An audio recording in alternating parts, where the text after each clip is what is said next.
Então, legal. Vamos fazer agora a prova 3 do semestre 2019-2.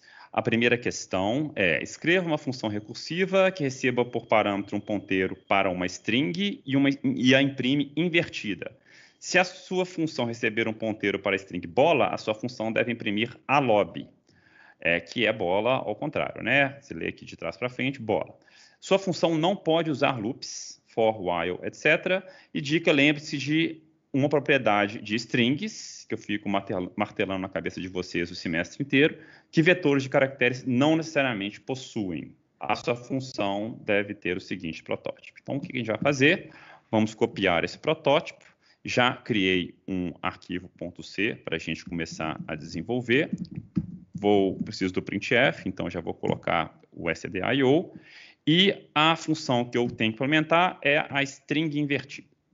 É uma função recursiva, então vocês não podem usar for e while. A gente tem que treinar, usar recursão para resolver esse problema, tá bom? Então, o que eu tenho que fazer? A função, ela recebe bola e tem que imprimir a lob, que é a string invertida, tá certo? Beleza, então vamos lá. Essa é uma função recursiva, então eu tenho que pensar em uma condição de parada e tenho que pensar num passo recursivo. Eu tenho que resolver esses dois problemas. Muitas das vezes, no passo recursivo, já tem implicitamente a condição de parada. Vamos fazer explícita essa condição aqui para ficar mais fácil, tá bom? Então, qual que é o caso trivial? É sempre bom a gente pensar assim. Qual que é o caso que não tem recursão, que essa função ela já resolve automaticamente para a gente? Qual que é o caso em que quando essa string é passada, acabou. Eu simplesmente, né, e é um caso void, eu não tenho que fazer nada. Então, que caso que é esse? Vamos perguntar aqui. E para esse caso, né, da função string invertida, quando que eu não tenho que inverter a string? Quando, por exemplo, tá, é uma string de tamanho 1, né? Mas eu tenho informação do tamanho da string aqui? Não, não tenho o tamanho da string. O que eu tenho aqui nesse caso? Eu tenho que, já que é uma string, eu tenho que o último caractere que é acessado a partir desse ponteiro é o /0, né? Então, este pode ser a minha condição de parada. Se por acaso o conteúdo dessa string for um /0, então eu não preciso imprimir nada, não preciso fazer nada, tá bom? Lembrando que o que eu vou fazer, tá? Vamos só deixar claro como é que é a chamada dessas funções. É importante a gente saber também. Uma chamada possível para essa função é isso aqui, ó.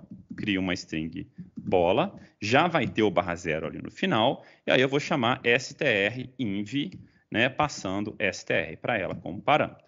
Aí vocês vão lembrar que str, quem que é str? É um endereço de memória onde é que está B, que é o primeiro caractere dessa string. Certo? Então, a primeira o str primeiro chega nesse caractere B aqui, tá bom? E a gente vai andar nesse ponteiro até chegar no caso trivial em que o str aponta para o /0, tá bom? Então, se a minha string for somente, tá, um /0, então se o caractere no qual esse endereço str está apontando for somente um /0, então eu não tenho que fazer nada. Return. Tá? Acabou. Não tem nada para fazer. No entanto, se não é um /0, é um caractere. Né? Vamos supor aqui que eu cheguei no B. Eu estou no começo da string, é o B. O que eu tenho que fazer? Olha, eu não tenho que imprimir o B, mas eu tenho que navegar, tá, até o final da minha string e depois voltar imprimindo. Imprimo A, imprimo L, imprimo O, imprimo B. Então, o passo recursivo aqui, na verdade, a operação recursiva, ela tem que ser feita depois da chamada da minha função. Eu não vou colocar aqui que eu vou passar como parâmetro ainda não, tá? Mas depois que eu fizer a chamada recursiva e andar na minha string, eu vou poder imprimir. Printf, %c, eu posso fazer de dois jeitos. Ou eu posso fazer str0, tá? Ou se eu gosto de ponteiro, gosto dos asteriscos, posso fazer asterisco str. É a mesma coisa. Tá bom? Então, que eu vou fazer com esse string invertido aqui, com essa chamada? Bem, a string inicial é bola, né? Ela está aqui, começa do B, né, e termina aqui nesse barra zero final. O que eu vou fazer? Eu vou passar para essa função não o B. O B eu não quero imprimir, eu vou imprimir depois. Mas eu vou passar essa string aqui, ó, começando do O. Então é o OLA, terminando ali com o barra zero. Então, que string que é essa? É simplesmente a string que começa do endereço seguinte. Tá? Então, string invertido, str mais 1. Tá? A gente pode conferir para ver se está funcionando. String invertido, tá? Ele vai chegar até o barra zero, depois ele retorna, e nesse caso do barra zero, quando eu chegar aqui no final, eu interrompo esse laço de chamadas recursivas. Tá ok? Então, string invertido, printf, vamos ver se tem algum probleminha aqui, para não ensinar nenhuma besteira para vocês. CDA eds 1, CD, acho que está em revisão 3, GC prova 3.c. Beleza, tá? Então, bola, ele imprimiu a lob para a gente. Tá certo? Então, vamos para a questão número 2. Escreva uma função recursiva que recebe como parâmetros um vetor de inteiros V e o seu tamanho N e retorna a soma dos elementos desse vetor V. Sua função não pode usar loops e se o vetor for 5, 1, menos 4 e 9, essa função deve retornar 11, que é 5 mais 1, menos 4 mais 9. Tá? A sua função deve ter este protótipo. Então, vamos lá. Vou copiar o protótipo. Vou lá. Beleza. Então, SomaVet. Vamos colocar um vetor aqui para ficar fácil para a gente pensar. Sempre nos ajuda a pensar. Vamos lá. V vai ser igual a esse cara daqui. Então, legal. De novo, condição de parada. Como que eu paro? Quando é o caso em que eu não tenho que prosseguir com a minha recursão? Porque eu já sei resolver. Esse aqui já está mais fácil, né? Porque se esse vetor que chega até aqui, se o tamanho dele é 1, então a soma desse vetor é o próprio elemento, né, desse vetor. Então, isso ficou muito fácil. Se o n for igual a 1, ou seja, se o vetor tem um elemento só, eu vou retornar o elemento desse vetor. É a soma dos elementos do vetor, simplesmente o V0. Tá bom? Agora, se é maior que 1, então, por exemplo, se for o vetor, vamos colocar aqui de baixo, ó, se é o menos 4 e o 9, qual que é a soma desse vetor? Olha, vamos supor que esse vetor tem tamanho 2, tá? Só para ficar mais fácil aqui. Então, se ele tem tamanho 2, ele não vai chegar até aqui. Aí, qual que vai ser a soma? Quem que ele tem na mão? Bem, ele tem na mão o V0, né? Na verdade, não. Ele tem na mão, se é tamanho 2, né? Ele tem na mão o n-1. Não é isso? Então, Vn-1, quem que é Vn-1? É este último elemento do vetor que ele tem na mão, que chegou aqui para ele, certo? Que é um 9. Então, o que a gente pode fazer? A gente pode retornar este elemento, que eu consigo acessar agora, que é o último elemento desse vetor, tá? Eu sei que esse vetor também não tem tamanho 1, ele tem um tamanho maior que 1. Vamos esquecer que qualquer erro de usuário, passando um n negativo ou 0, tá bom? Então, eu vou retornar esse último elemento do vetor e vou pedir para ele resolver para mim o SomaVet deste vetor com tamanho n-1. Tá? O que vai acontecer aqui? Quem que vai ser V? V é o mesmo, é aquele vetor que começa de menos 4. Só que agora eu estou falando que esse vetor não tem tamanho 2 mais, que esse vetor tem tamanho 1. E quando chegar aqui com tamanho 1, V ainda começa de menos 4. Mas nesse caso, como o n é 1, ele vai retornar quem? O primeiro elemento, que é o menos 4. Então eu vou somar 9 anteriormente com o menos 4 retornado dessa função. Tá? Aí vai retornar 5 para mim.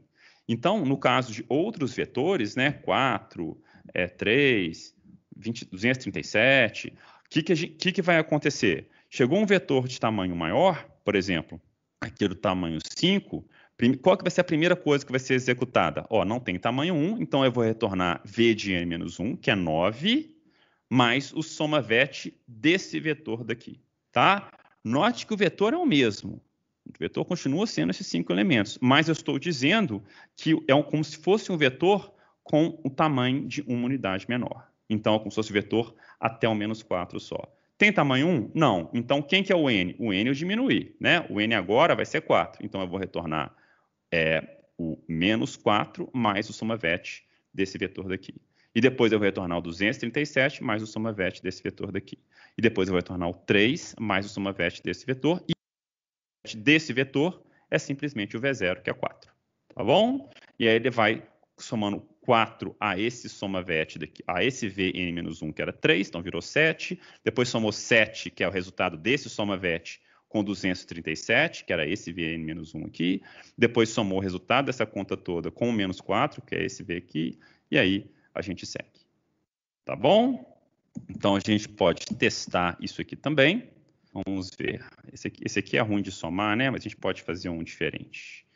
Então, int v igual, só tirar isso aqui, vamos colocar o 7 aqui. Então, vai ficar 10, 14, 10, 19, né? Então, eu vou fazer um printf, %d, barra n, %d, vírgula, soma, vet, v, vírgula. Qual que é o tamanho desse vetor? 5 elementos. Né? Soma vet v, tamanho 5. Vamos ver se está tudo ok. V, int v, que tá? Aqui, né, Pedro? Pelo amor de Deus. Então, salvar.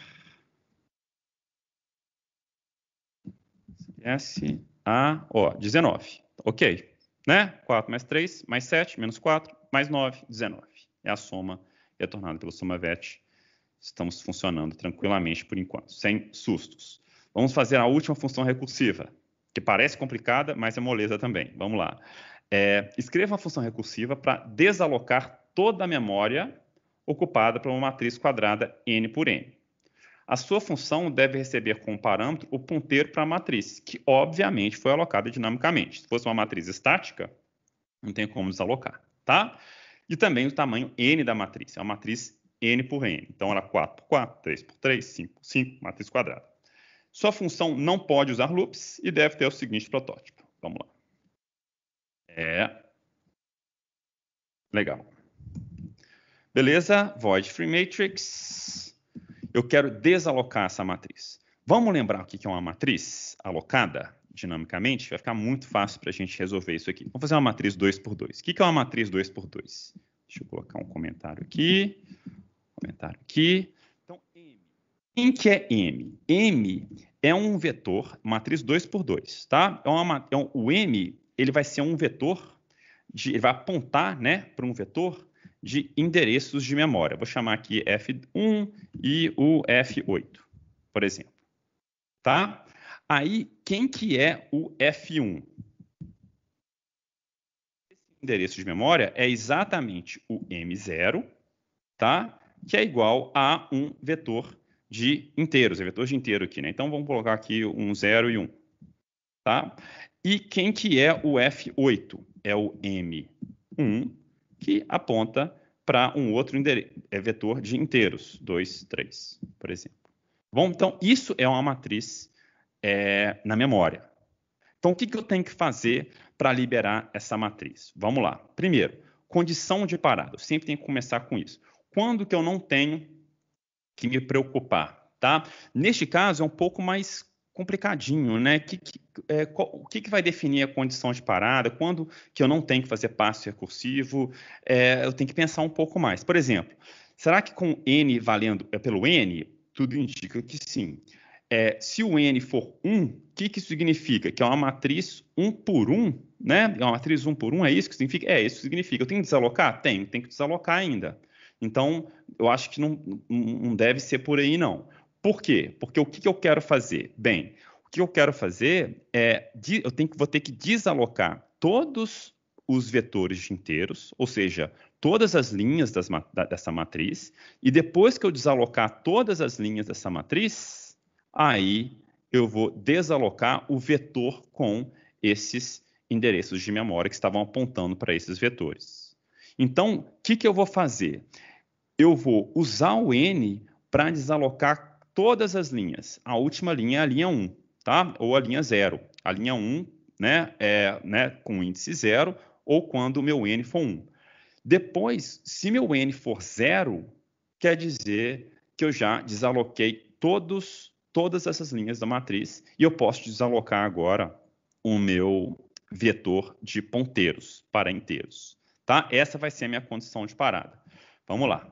If o n igual a 0, quer dizer que eu já desaloquei tudo da matriz. Eu desaloquei todas as linhas. Se eu desaloquei todas as linhas, então eu posso liberar quem?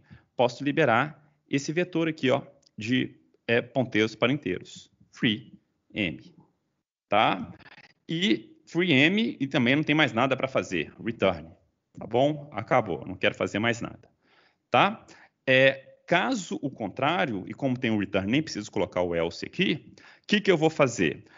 Eu tenho uma matriz 2 por 2. Não é o 0. Chegou aqui, o n vale 2, é uma matriz 2 por 2. Então, quem que eu posso desalocar? Eu posso desalocar a última linha da matriz, o m1, né? Então, eu posso dar um free nesse vetor de inteiros m, n-1. Tá? Eu vou desalocar esse vetor de inteiros m, n-1. E depois de desalocar esse vetor de inteiros, o que falta? Eu tenho que desalocar esse vetor de inteiros. Então, eu vou pedir para liberar matrix, poderia se chamar, né, free linha da matriz, alguma coisa assim. Eu vou desalocar a minha matriz ainda, eu tenho um ponteiro original para ela, né? Então, eu vou lá já desaloquei o F8, vou desalocar o F1 agora, M, e o tamanho, né, é N-1. Fechou. Tá? Então, parece complicado, mas, de novo, funções recursivas são muito simplesinhas. Tá bom? Você poderia trocar esse return por um else aqui, tá? Se você quiser. Agora, se você não colocar o return ou não colocar o else, é complicado, porque ele vai tentar dar esse free depois, quando o n for igual a 0. Então, não deixa esse código executar se eu entrar dentro desse if. Tá bom? Então, recapitulando, chegou essa minha matriz M para cá. O n é igual a 0? Não, o n é igual a 2. Então, o que eu vou fazer? Eu vou liberar o M1. Quem que é o M1? É o F8, é isso daqui. Então, ele vai desalocar esse cara para a gente. O que ele vai fazer agora? Free matrix passando M e o n diminuiu em 1. N é igual a 0? Não, o n é igual a 1. Então, o que ele vai liberar? Ele vai liberar essa linha daqui. Então, liberou esse vetor de inteiros, tá? E depois de liberar esse vetor de inteiros, eu vou passar o free matrix, M e o N vale 0. Aí sim, o N vale 0, chegou aqui valendo 0. Eu vou liberar o M, que é esse vetor, e retorno, tá? Então, esse aí é a função recursiva free matrix.